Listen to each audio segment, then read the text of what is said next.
आज की शुरुआत हम क्या करेंगे? एक छोटी सी कहानी से। हाँ, छोटी सी कहानी से। कहानी का नाम क्या रखे? माँ या सासू माँ। ये दोनों अलग अलग है, दोनों एक है। हम लोग किस तरह का व्यवहार करते हैं अपने ये दोनों कैरेक्टर के साथ, है ना।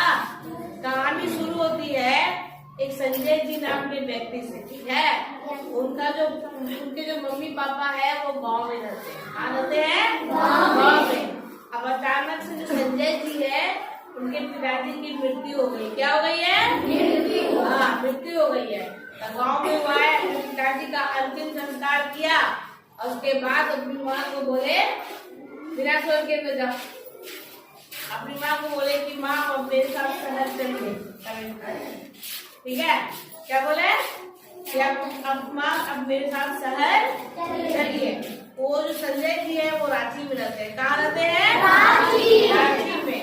वहाँ चले गए, वहाँ गए, वहाँ उनके चाचा चाची भी रहते हैं। संजय जी जो है उनके चाचा चाची भी रांची में ही रहते हैं। अब माँ का मन नहीं है गाँव छोड़ के जाने का, ठीक है। बोल रही है कि ना कि हमको जाने का मन नहीं है, हम इसी घर में रहना चाहते हैं। और जो बेटा है संजय जी है वो बोलते हैं कि नहीं माँ, मैं आपको यहाँ अकेले नहीं छोड़ सकता। आखिर मेरा भी तो मन है कि मेरी माँ मेरे साथ रहे। एक अच्छा बेटा है, वो आदर्श बेटे हैं। तो माँ चली गई। अब जब माँ चली गई वहाँ ना, तो जो संजय जी है उनकी पत्नी का नाम है रुचि। क्या नाम है? रुचि। तो संजय जी की पत्नी को ये बात अच्छी नहीं लगी। वो बुरी नहीं है पर उसको अच्छी नहीं लगी। उसकी सास जो है बहुत अच्छी है, वो अपनी बहू के साथ अपना तालमेल बैठाने का बहुत कोशिश करती है, लेकिन पता नहीं क्यों रुचि को अपनी सास पसंद नहीं है ना। वो उनसे थोड़ा दूर रहती है, अपनी सास से थोड़ा दूर रहती है। उनसे उतना बात नहीं करती है, उनसे उतना उनसे थोड़ा सा दूरी बना करती है। तो जो सास है अपने पोते पोती के साथ खुश रहती है, पोता पोती भी खुश रहता है दादी के साथ, है ना। बीच में क्या होता है, जो संजय के चाचा जी है उनकी तबीयत खराब हो जाती है, समझे। जब तबीयत खराब हो जाती है तो संजय की माँ है वो अपने देवर के पास चली जाती है उसका ख्याल रखने के लिए। इधर क्या होता है, रुचि के जो माँ बाप है वो आ जाते हैं।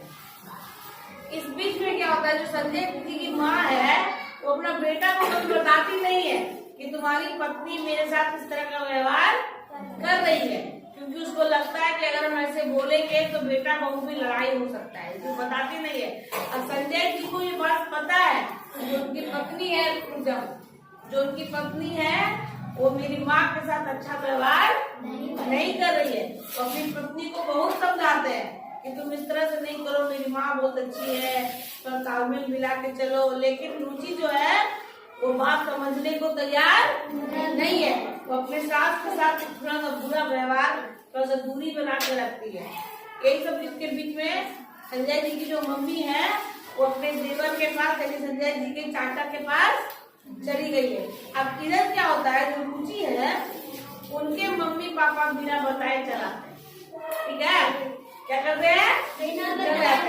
हाँ, अब रुचि का देखो मूड कैसे चेंज हुआ।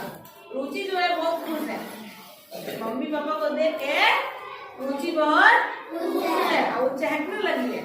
अपनी सास को देख के वो दुखी रहती थी, है ना, लेकिन उसके मम्मी पापा जब आए तो रुचि पूरा खुश रहने लगी। अब ये बात, अब संजय जी जो है वो क्या किए, अपने सास ससुर से ज्यादा बातचीत नहीं, वही काम कर रहे थे जो रुचि उनकी माँ के साथ करती थी। और संजय जी के जो सास ससुर है उन्हें लगे कि उनका दामाद उनसे क्यों नहीं बात करता। पहले तो अच्छे से बात करता था, अब क्या हो गया कि हमसे बात नहीं कर रहा है ना। तो रुचि की माँ को, रुचि को बोले, रुचि के जो मम्मी पापा है रुचि को बोले कि बताओ दामाद गुस्सा है, नाराज है, आखिर वो हमसे ठीक से बात क्यों नहीं करते। तो रुचि जो थी वो आके बोली अपने पति को, संजय जी को बोली कि आप मेरे माँ बाप से क्यों नहीं बात कर रहे हैं, क्यों इस तरह का व्यवहार कर रहे हैं। तब संजय जी बोलते हैं कि तुम भी मेरी माँ के साथ इसी तरह का व्यवहार करते हो, तो जब तुम मेरी माँ के साथ व्यवहार करो तो अच्छा और हम करें तो बुरा, ठीक है। तब रुचि को अपनी गलती का एहसास हुआ। इसलिए यहाँ पे क्या होता है, रुचि को गलती का जब एहसास हुआ तो रुचि ने पहले अपने पति से माफी मांगी, और जब उनकी पत्नी मतलब संजय जी की माँ जो थी वो लौट के वापस आई तो रुचि ने अपनी सास से भी गलती की माफी मांगी, और अब वो अपनी सास से एक माँ बेटी की तरह मिलजुल के रहने लगी। कहानी में सिखाता है कि जब तक खुद में नहीं मिलता है ना तब तक कुछ बात समझ में नहीं आता है। जब संजय जी ने रुचि के माँ बाप के साथ भी वैसा ही व्यवहार किया जैसा व्यवहार रुचि ने संजय की माँ के साथ किया था ना, उनकी माँ के साथ मतलब थोड़ा दूरी बना के रखना, बातचीत नहीं करना, तो बुरा लगता है ना। लोग लगता है कि आखिर क्यों बात नहीं कर रही, लगता है ना। तो जब अपने पे बीतता है तो लोगों को एहसास होता है। जब संजय जी ने अपने सास ससुर के साथ भी वही व्यवहार किया तो रुचि को समझ में आया कि उनको भी बुरा लगता होगा, संजय जी है ना, लगेगा ना बुरा जी। कोई आपके मम्मी पापा के साथ बुरा व्यवहार करे आप लोग को अच्छा लगेगा, बोलो लगेगा। तो जरूरी नहीं है कि हर सास बदमाशी हो, जरूरी है। तो कई बार क्या होता है कि अच्छी सास भी रहती है ना तो बहू ठीक से व्यवहार नहीं करती।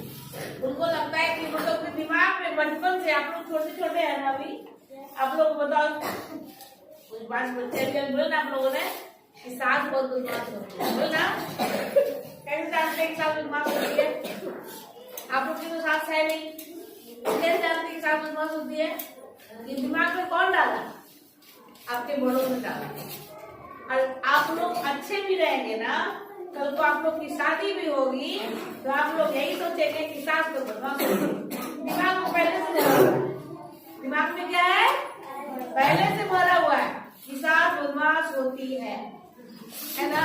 चाहे दीदी बोले, चाहे कोई बोले, मौसी बोले, मम्मी बोल दे तो दादी भी बदमाश हो, सही ना। इस तरह से दिमाग में बात घुस जाता है कि सास बदमाश होती है। जरूरी नहीं है कि सास बदमाश हो, और जरूरी ये भी नहीं है कि बहुएं बदमाश हो। वो रुचि जो की बदमाश नहीं थी, उसके दिमाग में किसी ने भर दिया था कि सास बदमाश होती है। जबकि उसकी सास जो थी वो कुछ भी नहीं बोलती थी, तब भी वो रुचि जो थी वो अपनी सास से अच्छा व्यवहार नहीं करती थी। वो कुछ बोलती नहीं थी, बस उससे बात नहीं करती, थोड़ा दूरी बना के रखती थी, है ना। तो कोई भी घर में एक घर में रहोगे, लड़ाई झगड़ा सब कुछ होता है, अगर बात नहीं करेंगे तो अच्छा लगेगा, मन लगेगा उसको नहीं लगेगा। तो सास को बुरा लगता था ना। ये बात संजय जी ने रुचि को उसी की भाषा में समझाया। जब रुचि के माँ बाप भी आए तो संजय जी ने क्या किया, वही व्यवहार किया जो उसकी मम्मी के साथ कर रही थी।